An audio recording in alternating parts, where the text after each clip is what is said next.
All right, Zaki, welcome to episode 196 of the podcast. I just realized I'm getting very close to 200, which is really cool. Wow. Do you have a 200 guest already So that's lined up? exciting. How you doing, man? I'm doing great.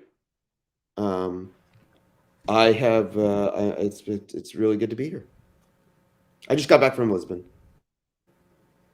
It is. Hold on, sorry. Oh, you just got back from Lisbon? Hmm. Hold on, sorry, it's cutting out a little bit.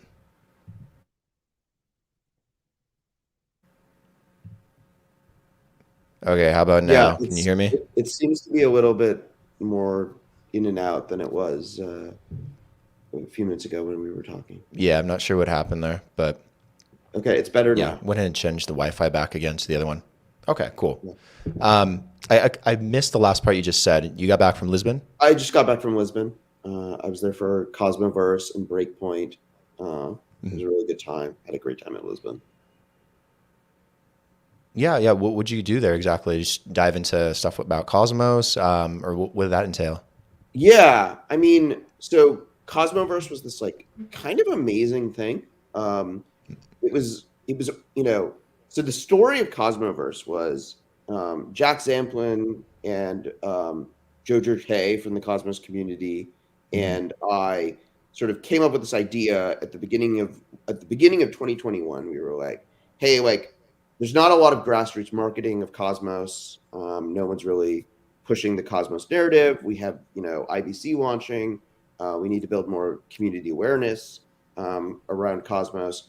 And so we got a budget of 150,000 atoms from the community, the on-chain treasury of the Cosmos Hub, and we went around, working on ways of spending that money, sponsoring podcasts, meeting YouTubers, organizing interviews, all of these things. And then as this whole as the sort of anchors of LizCon and Breakpoint sort of showed up, a bunch of the people that we've been working with had actually moved to Lisbon, and they were like, "We're going to throw a conference."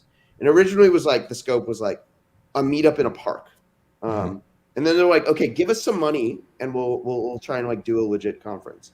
And so they were like, "Okay, like send us some atoms." So we sent them a few thousand atoms um, that was left in our budget. We were like, we were very desperate to close this out by the end of the year.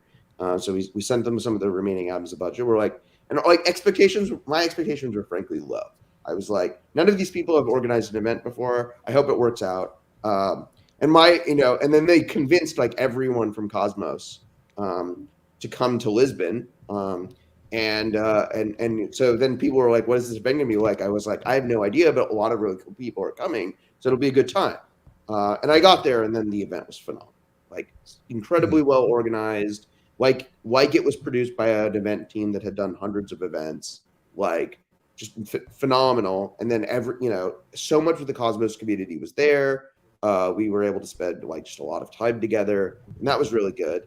And then I stayed for Breakpoint, and really got to experience the Solana community, and really got, which I'd been very excited to like sort of meet a lot of people in the Solana dev community, because you see on Twitter like a lot of people talking about being new to the crypto space and coming in and like building stuff on top of Solana, and I just like wanted to meet those people and see what they were like, because I tend to my cohort of people in blockchains has like it's like I've been in the space since late 2013, and Hmm. a lot of the people that like I work with, I recruited this space from like 2016, 2017, 2018. We've all been doing this for quite some time. It's really kind of exciting whenever you get to meet someone who's just like completely new. Hmm. Yeah, that's how I feel all the time in the space when I'm doing the podcast, especially. I'm always meeting new people and learning, and it's just crazy how fast you figure out the space is moving and how there's new stuff happening every single day. And you're just like, what is that term? What is that new project, that new coin, that new scaling solution? And there's just always something coming out. It is. It is. I mean, the speed right now is just unbelievable, though. Hmm. Like the first big acceleration was 2017, And then, but in 2017, like most things, I could like read a white paper and just be like, okay, this is a waste of my time. Like read the first page, waste of my time, move on. And there was still not that much that was interesting. And then you just started to see like 2018, 2019 was this like massive acceleration that kind of led us into like this market. Yeah, and what's cool, it's not just happening, with Ethereum too. It's happening on other blockchains, and it's led to all kinds of different innovations. Like Cosmos, for example, Cosmos has grown tremendously in the past year or so. And there's so many people I've had on the podcast that have been building on Cosmos, which is surprising. And same thing with Solana. There were a lot of people that were building on Solana, especially this past spring. And I didn't really understand what Solana was, like January, February. Everyone was so excited and telling me how they were building cool things on it. I'm like, what the hell is this Solana thing? And then 6-7 months later, I mean, that's not that is, it's like, yeah, during this, the 2018, 2019 cycle, we built a lot of infrastructure. Like we all built a lot of infrastructure, a lot of platform technologies got built in 2018 and 2019. And now for everyone who's new coming into the space, they're experiencing like a completely different world than like the blockchain that I knew. But there's just so many different possibilities of cool things you could be building on. And Cosmos is, I think, one of them. But I don't, the reason I spent, basically the last 5 years working on Cosmos has been because we foresaw the multi-chain future. We saw that there would be this demand for lots of blockchains. And we wanted to have the platform technologies, the interop protocols, the proof of stake technology to enable that to exist. And it does exist. And it's just so exciting and satisfying to see all these people using it and building on top of it. Yeah. Do you think Cosmos is the future of that for interoperability, or is it just the best one that exists at the time that kind of allows you to, build things around that? So I think the best thing about Cosmos is that we stand on the shoulders of giants. Cosmos is an implementation of two very old sets of ideas. One set of ideas is Byzantine fault-tolerant consensus. What Jay, co-founder of Cosmos, came up with, and creator of Tendermint, and his visionary insight was, how do I combine 40 years of academic research with the amazing success of the Bitcoin blockchain to create something that has the strengths of both, and that has enormously taken off. Because whether or not you build on top of Tendermint Core or Cosmos, most modern blockchain platforms are descendants of Jay's ideas about how do you architect a blockchain, how do you build a consensus protocol. Those are hugely, that's one way in which we stand on shoulders of giants. The other way in which we stand on shoulders of giants is I had been looking at all kinds of, I've been working on all kinds of different blockchain scaling solutions in 2016. I was helping with Definity. I was helping with ETH 2.0. I was looking at the early plasma research. I was just kind of all over the blockchain scaling space. And one of the ideas that I was aware of was these ideas from Mark Miller about cooperation between sovereign systems, decentralized cooperation between. And so he had this protocol called CAP-TP, which is basically the inspiration of IBC. And then when it actually came time to implement IBC, Mark had founded Agoric, and we were actually able to work with them to build IBC. And so again, IBC is built on these 30-year-old ideas. And so, these ideas have been around for a very long time, have been implemented in various forms over the years. Cosmos is really the first permissionless at scale implementation. But it's why, my long-term bullishness comes from the fact that these ideas have been around for a long time, have stood the test of time. And Cosmos is really the first place in which they found a sort of at scale public internet home. Yeah, Cosmos is very exciting, and it's cool what people are doing with it right now. What are you guys doing with it in terms of Iqlusion? What's your guys' goal? What are you guys trying to accomplish? Okay, so one of the things that is sort of the career high for me, right? What is the biggest thing you've accomplished in blockchain? so far was before before sort of the 2018 Cosmos launch process. Proof of stake was really like, if you looked at most networks, the number of active nodes were very limited. It was mostly run, there were proof of stake networks that existed, but like all of the nodes were run by like a foundation or like the founders. It was really not an independently operated network. It was just like the same people who ran and all of the proof of work maximalists were like, you can never produce a proof of stake network that is independently operated. It'll always just be the sort of same people who develop the software is also going to operate the network. And I really wanted to show that that was not the case. So I went out and I recruited all these validators. And these validators have now they've all turned into like massive businesses. But one of the things that I wanted to do was also run a validator myself. So, myself and my co-founders of Iqlusion, Tony, Shella, and Christy, we embarked on this vision in 2018 of, hey, like we're going to run a validator on the Cosmos Hub. We'll run a validator on other Cosmos networks. We'll support other networks beyond that. Now, we have not been nearly as aggressive as some of the validator businesses out there. We didn't turn into Bison Trails or Figment.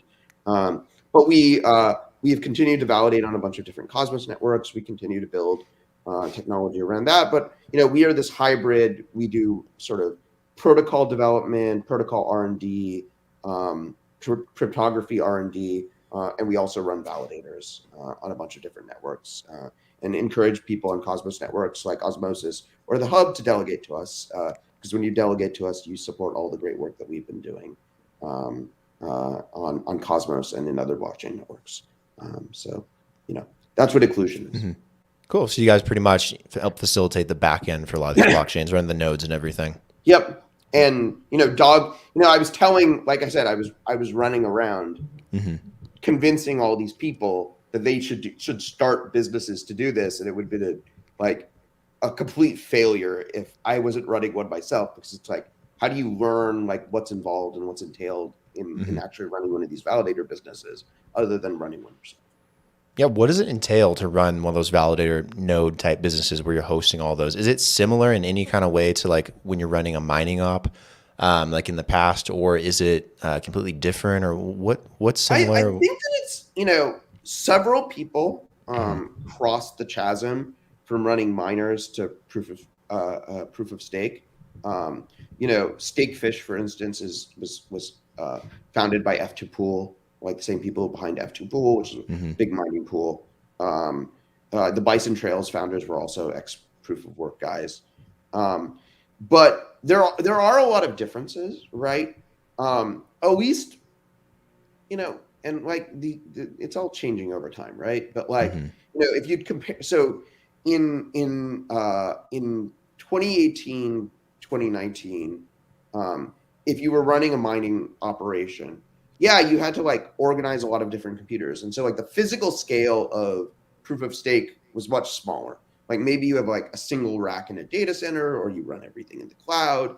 But it was like, you weren't like trying to get like large, warehouses full of machines to do running a validator. But the difference is also uptime and security. In running a validator, you needed to have like these always online private keys, and all of the protocols punish you for being offline. So you can lose money, you get slashed, you lose rewards if you go offline to a much greater extent than if you go offline in a proof of work setting.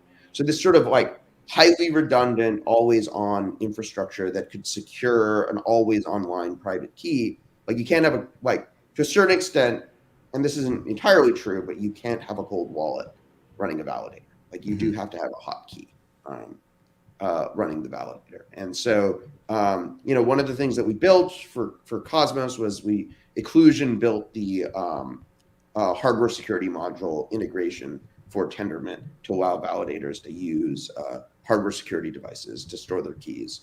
That was one of our sort of big initial contributions. Got it. Is profitable or a viable type of business someone could run, or is it more like a side thing? Absolutely. I mean, running a validator has turned out to be enormously profitable. Mm-hmm. There are thousands of these validator businesses now around the world. And one of the things that, it's sort of interesting, right? I would say the most profitable part of running Validator in 2016, so we started this incentivized testnet idea. Mm-hmm. And like where the incentivized testnet idea came from was, we had all of these people participating like sort of for free and helping us build this validator network in 2018. And many of them weren't, token holders for Atoms at the time. Mm-hmm. And it was like, okay, how do we get these people into the network? How do we align incentives? And so we came up with this idea of doing incentivized testnets, where we would reward people with tokens as part of like a competitive testnet scenario. And like this idea unleashed a monster. Like, after the success of Game of Stakes, which was enormously fun, enormously exciting, everybody loved it. And we gave out tokens to, probably 60 or so validators who participated in Game of Stakes. Every other protocol now, it just became like the standard of operation for every protocol to launch with an incentivized testnet. And so participating in those testnets, validating in the early days of protocols, turned out to be enormously profitable when the bull market came. Like the Solana testnets, I think are worth like $10 million, like rewards right now, or like worth like $1 million right now. We gave out, 20, 30,000 atoms to most of the Game of Stakes participants. And if they held, it's like $500,000, right? Some of them much more. And so, there were a lot of opportunities at that time. I do think the incentivized testnet thing has kind of, outlived its usefulness to a certain extent, because now there are so many of these validators, and they're very good. Like you don't need to like necessarily spray a bunch of tokens at people to get good validators on your network. So for Sommelier, we haven't done an incentivized testnet.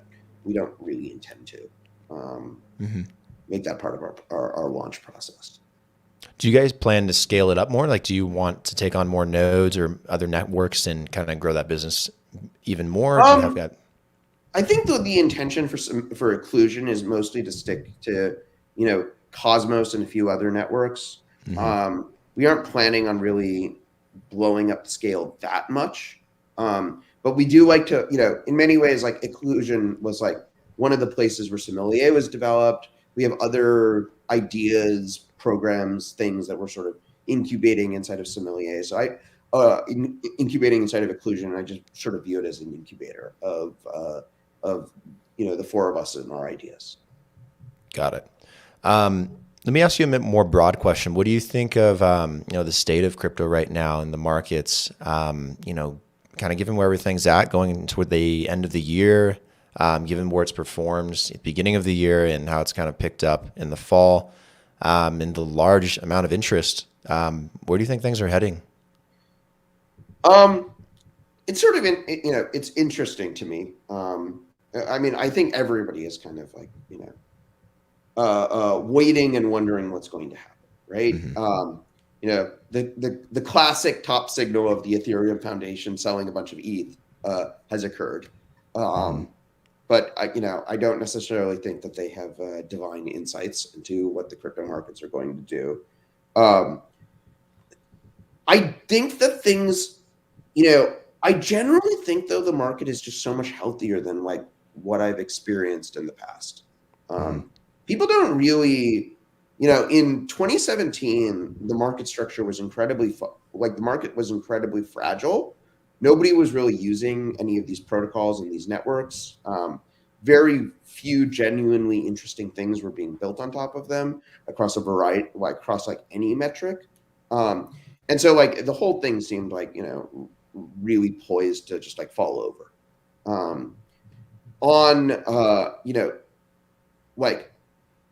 Starting with, DeFi summer 2020 and going into this year, again, the surface area of genuinely interesting things has just expanded and expanded and expanded. And there's just so much genuinely interesting stuff being built. And so I don't, I'm maybe a supercycle believer. you know, 99.9% of my net worth is in crypto, and it's like here to stay. I'm not planning on getting out anytime soon. Do you think there was going to be an end to this whole super cycle thing? I know it's kind of been on point the last every like 4 or 5 years, and kind of just following Bitcoin as it goes up, which seems to still be going up. I mean, it's just kind of sitting there at its recent break above its all-time I high. mean, I do think that the market will never, like the crypto market itself will never be mature until these assets start moving independently of Bitcoin. Mm-hmm. Like as long as Bitcoin is like the the majority of the momentum. Bitcoin is I think a very interesting asset, a very good asset. But Mm-hmm. like all of these assets, the crypto assets that have sort of matured now have such like different characteristics, different possibility spaces, different genuinely interesting technology underneath them, that as long as we're just kind of like, kind of sitting behind Bitcoin, the market will not have achieved its full form. The other thing that I really believe is that like the long-term trajectory of this asset class is to build $100 trillion asset class Mm-hmm. across the portfolio of all crypto assets. And I think that future is pretty much inevitable. And the question has really been the timescales. Like, is it 5 years or is it 25 years? I think that's like the bound. Yeah, I mean, it's going to hit that at some point, probably, at least somewhere in the trillions. If Bitcoin can get anywhere between 6 and 8 trillion total market cap, it'll march that of gold globally, Ethereum, some other projects maybe reaching multi-trillion-dollar market caps, depending on how much they have going on chain. It feels like the market's really just being carried by NFTs and DeFi right now. A lot hasn't like really taken place, and it's already at like what, $2 trillion total Yeah, crypto market cap. So there's a lot of room to grow. So it feels like we're just kind of getting started with people getting sure. into blockchain. So I But imagine we'll get there. yeah. And again, in like 2017 was like, we put up a sign that says we're gonna build a building here, and then a line of people showed up that stretched around the block, and we're like, guys, it's gonna take we need 2 years to build the building. Like, there's nothing here yet. Like we're just like announced that we're building something. Mm-hmm. But now that people are showing up, there are lots of cool things for them. There are lots of places for them to go. Mm-hmm. And so, the things that make me most excited are the number of people who just have wallets, the number of people who are interacting on chain, the number of people who are crossing the chasm into the multi-chain world. All of that stuff's really exciting to me. The things that worry me are custody is still a disaster. It's just like, it's tragic how bad things are. Custody is still a massive problem. And we still have to, exactly how we get to the world where like, businesses pay their invoices on chain, is still, like the path, like the exact path that we're going to take there to get there is still unclear. Yeah, it's who knows how we get there. DAOs, NFTs, DeFi have continued to prove themselves. Yeah, it really feels like the space has been carried by NFTs and DeFi in the last year and a half. The way I describe NFTs, though, is basically what people wanted from 2017 is they wanted assets that like go up and down in value a lot, and like they wanted to trade those assets, and they really disliked how they needed a PhD in computer science to understand what the asset was, and it's and NFTs have really given them what they wanted, which is assets that go up and down a lot and like are much more approachable than like these complex computer science projects like Cosmos or Polkadot or Solana. They're more attractive, more easy to use at first. So yeah, they're getting early attention. And so I think it's great. I think it's phenomenal. And it's like, it's like, it's just great. It's fantastic to me that like the L2s and Solana exist and are able to like absorb all of this interest in users and just in NFTs. Yeah, I think we'll start seeing that stuff shift over time. Again, I think that's just all it is. It's a game of time. Eventually, you know, if you build a product that's good or a service that's that good on blockchain, eventually people and money will gravitate towards it. So it'll happen Yeah, eventually. I don't know. I heard that I've been seeing this term on Twitter, Gamefi, gaming plus DeFi, and that to me seems like logical and inevitable. Yeah. Like, you know, people are going to pay their rent by like mortgaging their like video game items. Like, it's going to happen. Yeah, NFTs and the metaverse, that stuff is going to blow each other up immensely. So I see that coming very quickly. This is probably a good place for us to slowly start wrapping it up. Zaki, what's how can people follow you and keep up with you and, you know, your thoughts, what you do? I'm primarily on Twitter. I live and die by Twitter at ZMANIAN. I tend to be, you know, around the Cosmos community. I'm, you know, sommelier.finance is our website. It's the main protocol that I'm working on, continuing to just build the multi-chain future. Perfect. Zaki, thank you for taking the time to come on the podcast. I'll be sure to put all that stuff, including links to Twitter and whatnot, in the description so people can find it and find you. Otherwise, thanks for taking the time to come on again, and hope to have you on again in the future, man. Yeah, absolutely. I'd love to go deeper into sommelier and all the other stuff. Anytime you see I'm building something cool, just like hit me up on Twitter. Yeah. If you got something coming up, let me know. We can definitely chat about it. Unfortunately, I try and cap them at about 30 minutes max. So we'll definitely have to do a follow-up, maybe a part 2 or part 3. Cool. All right. Thanks, Sounds good, Brandon. man. All right.